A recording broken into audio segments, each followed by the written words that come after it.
Okay, we were discussing the multiplier, and now we come to a few interesting relationships about which we have discussed before, maybe, and some are new. Now, the basic equilibrium condition with exogenous taxes T bar is given by y is equal to c function of y minus t bar plus I bar plus g. General expression giving changes in y as a function of changes in t bar, I bar and g can be obtained by differentiating the above equation. So we are totally differentiating this equation. So we have dy is equal to c dash dy minus dt bar plus di bar plus dg. Now dy then becomes minus c prime, that is marginal propensity to consume, into dt bar plus di bar plus dg. Now this is the general multiplier equation. Now we discuss individual multipliers. First we start with multiplier for investment, that is di bar. So we set dt bar and dg equal to 0. So what is left? Di bar is equal to 1 by 1 minus c dash. This multiplier we have discussed in detail in our earlier classes. Now we come to the balanced budget multiplier. The government raises purchases and tax revenue by the same amount, holding I bar fixed. What does it mean? It means that dg is equal to dt bar and di bar is equal to 0. So we substitute in the equation for the general equation for the multiplier, and we get minus c dash dg, because t bar is equal to dg by 1 minus c dash, which ultimately gives us a value which is equal to 1. So the value of the balanced budget multiplier is equal to 1. Now we try to understand why the value of the balanced budget multiplier is equal to 1. A probable explanation goes like this. Government purchases DG, raises NNP by the amount of DG directly and indirectly through the multiplier chain, which we have discussed earlier, given by dy effect equal to dg into 1 plus c dash plus c dash squared and so on, where c dash is now increase in tax enters NNP when disposable income reduces consumer expenditure. Now, by how much does it reduce consumer expenditure? It reduces consumer expenditure by marginal propensity to consume and the change in tax. So, it is equal to C dash dt bar.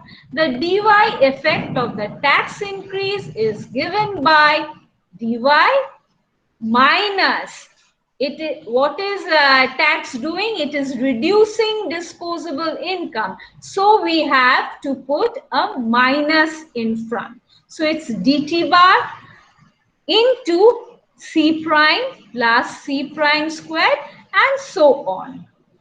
Now, the difference between the two gives the net effect on y, when dg is equal to dt bar, since the initial direct increase in NNP is missing from the tax multiplier. So this part, which increases the expenditure by DG, is not put here because the initial direct increase in NNP is not there in the tax multiplier. Now, up till now, we thought of tax to be given exogenously. That is, it did not depend on the system or it did not depend on a variable y, that is output or income. Now we make taxes a function of income. Tax revenues are an increase in function of income. The basic equilibrium condition for income determination now becomes C function of y minus ty, t function of y, plus I bar plus g, which is equal to y, which is also equal to C. We have defined consumption like this and savings like this, that is y minus ty. Savings is a function of y minus ty plus ty. To get the general form of the multiplier, we differentiate totally this left hand side of the equation. What do we get? We get dy is equal to C dash, that is marginal propensity to consume, into dy minus T dash dy plus di bar plus dg. Now, collecting the terms associated with dy, we get the multiplier expression as dy equal to di bar plus dg over 1 minus c dash into 1 minus t dash. So, what happens? Introducing a tax function has reduced the value of the multiplier. With fixed tax rates, when tax revenue rises with income, it leads to the increase in disposable income, which a person can either save or spend. It's smaller than the increase in total income, which implies that a little is siphoned off of each round of expenditure, leading to the reduced size of the multiplier. So we find when we introduce tax as a function of income, the size of the multiplier gets reduced. Now we come to the tax rate multiplier. Now, the government controls tax rates and the state of the economy determines the level of tax revenues. This model is relevant to the stabilization policy decisions involving tax changes. We now develop a multiplier for tax change. We simplify the tax function by assuming that tax revenues are proportional to income. So, Ty, the tax function, is tau y, where tau is a percentage tax rate. Now, this is shown in figure. That is, here we have the measure the tax function, the value of tax at any level of income, and here we measure income. We have assumed tax rate to be proportional, so we have Ty equal to tau y. The basic equation for equilibrium income now becomes y minus C function of y minus tau y plus I bar plus G. Taking total differential, we get dy is equal to C prime, that is marginal propensity to consume, into dy minus tau dy minus y d tau plus di bar plus dg. Now, rearranging and collecting terms, we find that dy is equal to di bar plus dg bar minus c dash y d tau over 1 minus c dash into 1 minus tau. So there is a change in the value of the multiplier. How? With the inclusion of the term c dash y d tau. So except for c dash y d tau, this is the same as the general multiplier expression derived earlier. The term C dash Y D tau gives the exogenous consumer expenditure change that comes from tax rate change. Tax rates are raised by D tau, which leads to a drop in the disposable income of the order of minus Y D tau. That comes directly from the tax change, and C times minus Y d tau gives the direct effect on consumer expenditure. This is a direct policy induced change in consumer expenditure C, as opposed to the endogenous changes that result from changes in income. This implies that the tax rate multiplier just translates tax rate change into direct impact on consumer spending and then multiplies it by the usual multiplier term. So what is happening? The tax multiplier is translating a tax rate change into a direct impact on consumer spending, which is equal to C dash Y d tau, and then multiplies it by the usual expression of the multiplier, that is 1 by 1 minus C prime into 1 minus tau. The difference between the multipliers is in the source of exogenous expenditure. Now we move on to the last portion of our topic, which is the budget surplus.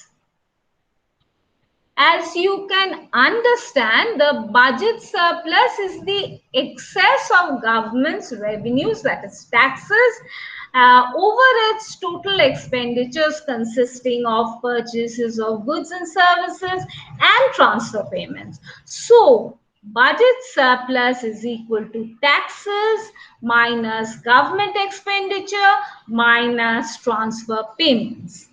Negative of budget surplus implies excess expenditure over revenue. That is, budget deficit will be G plus TR minus TA. Taking a proportional income tax TA, that is TY, we have the following equation, that is BS or budget surplus is equal to TY minus G minus TR. Now we plot the budget surplus on the y-axis and income or output on the x-axis. Now, when income is 0, this Ty is 0. What is the budget surplus? It is minus G plus TR. Or you can say minus G minus TR. This is the amount of budget surplus. So, at low levels of income, the budget is in deficit or the surplus is negative because government spending G plus TR is greater than income tax collection because the income is low. At high levels of income, the budget shows a surplus since income tax collection is greater than expenditure in the form of government purchases and transfers. The budget deficit depends not only on government policy choices reflected in the tax rate P, purchases G, and transfer TR, but also on anything else that shifts the level of income. Let's see how.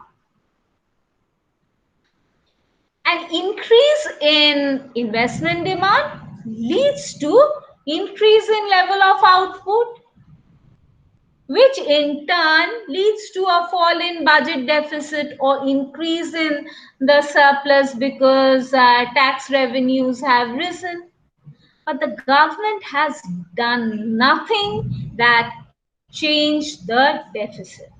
This implies that we should not be surprised to see budget deficits in recession periods. The government's tax receipts are low, and in practice, transfer payments through unemployment benefits also increase, even though we are taking transfers as an autonomous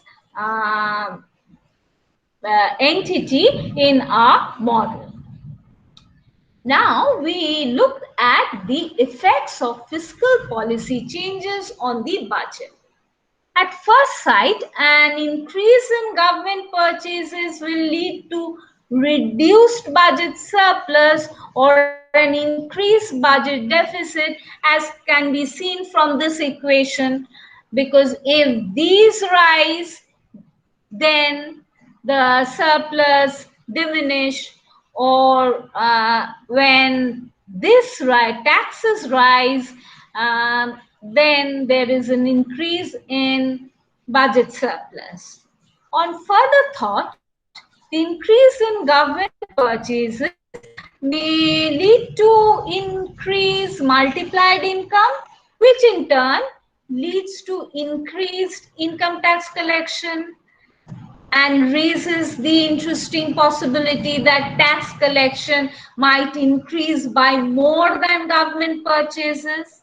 What we are saying is that if G rises, there is an increase in income through the multiplier effect, and that will lead to the increase in tax collection as tax is equal to small t into y, and this will raise the possibility that tax collection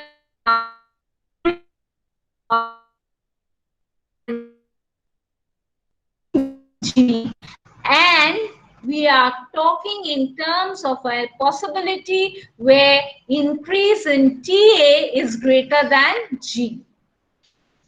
A brief calculation shows that this will not be the case.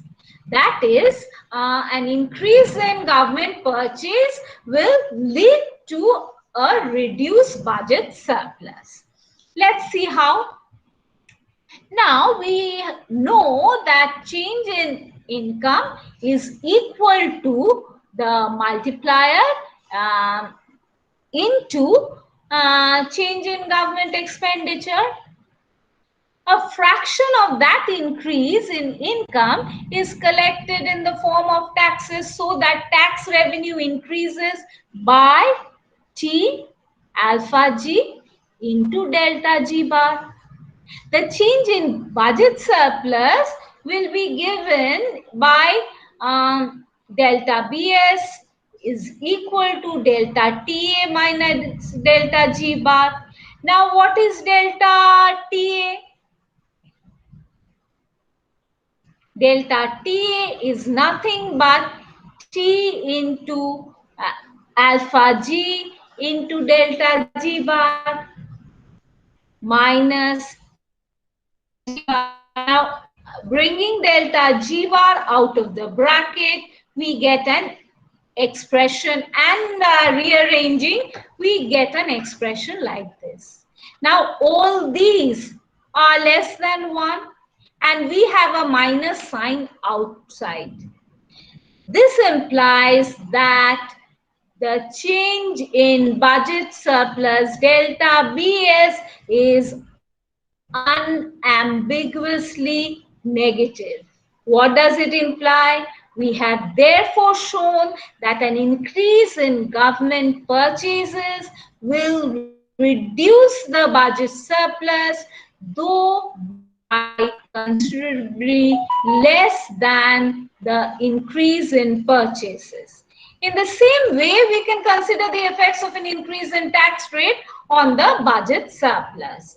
We know that the increase in the tax rate will reduce the level of income. It might thus appear that an increase in tax rate, keeping the level of government spending constant, could reduce the budget surplus.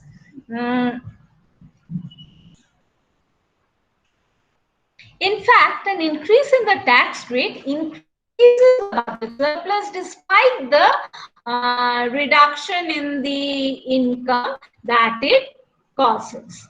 Now, we come to the concept of full employment budget surplus. Recall, increase in taxes adds to the surplus, and increase in government expenditure reduces surplus. We have just discussed about it just a while ago.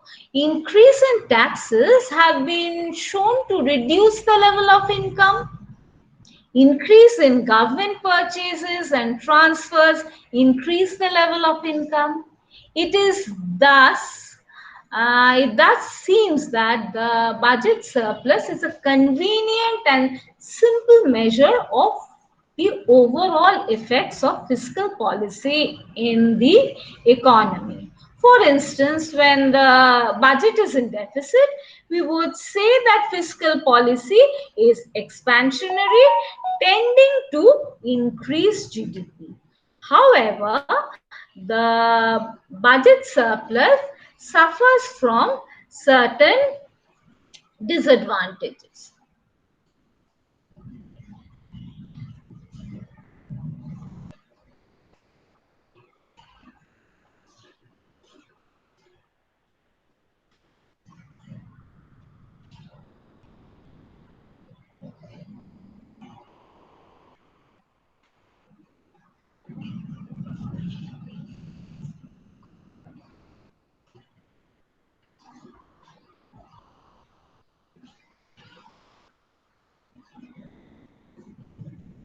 So, since the budget surplus suffers from serious defects,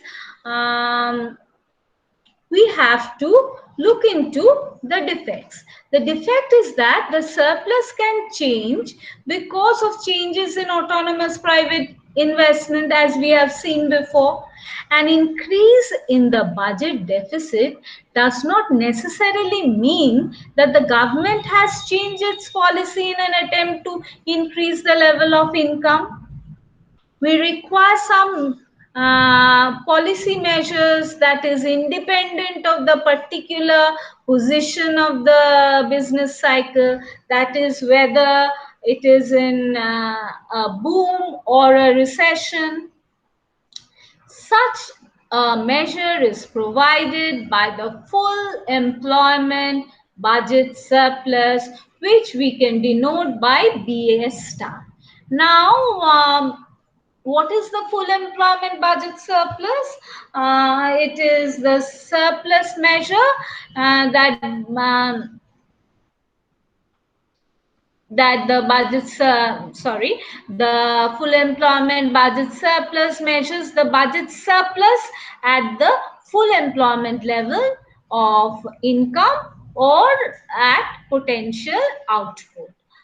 Denoting Y star as the full employment level of income, we can write that BS star is equal to TY star minus G bar minus TR bar.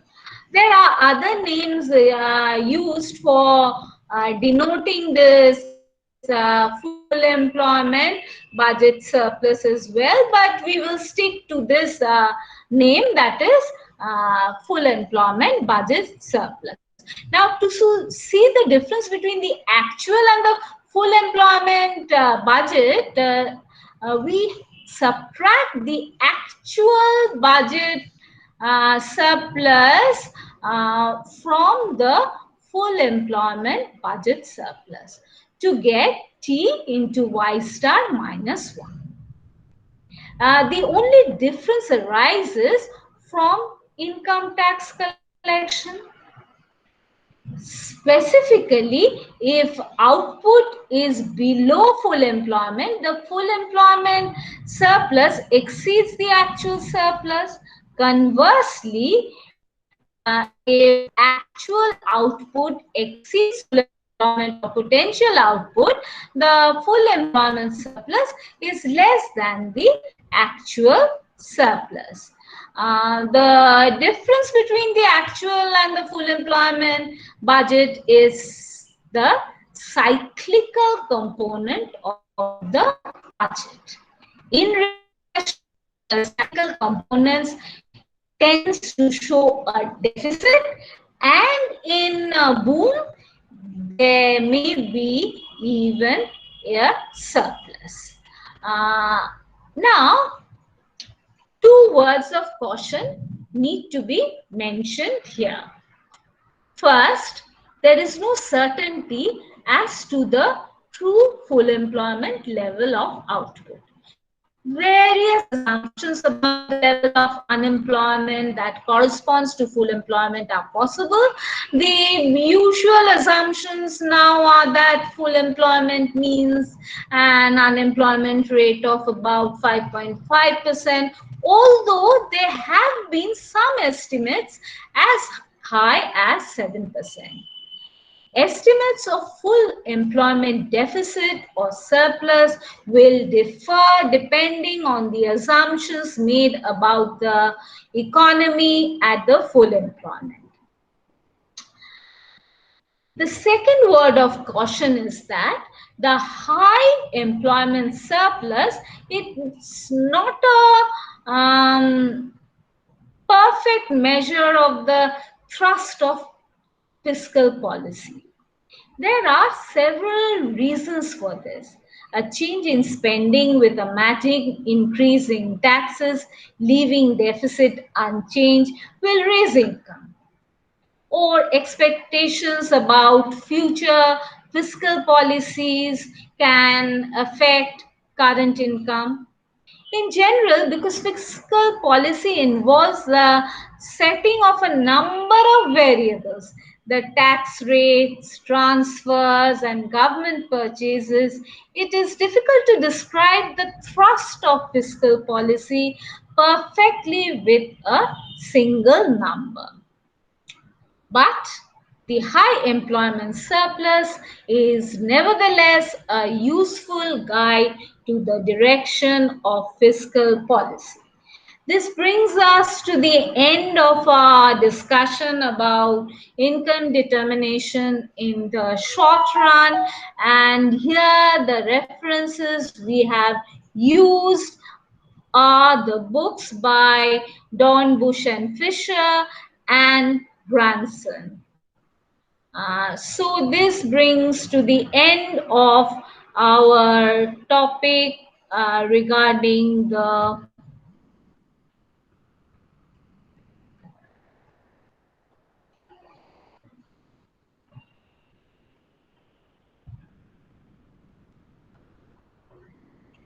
regarding income determination in the short run.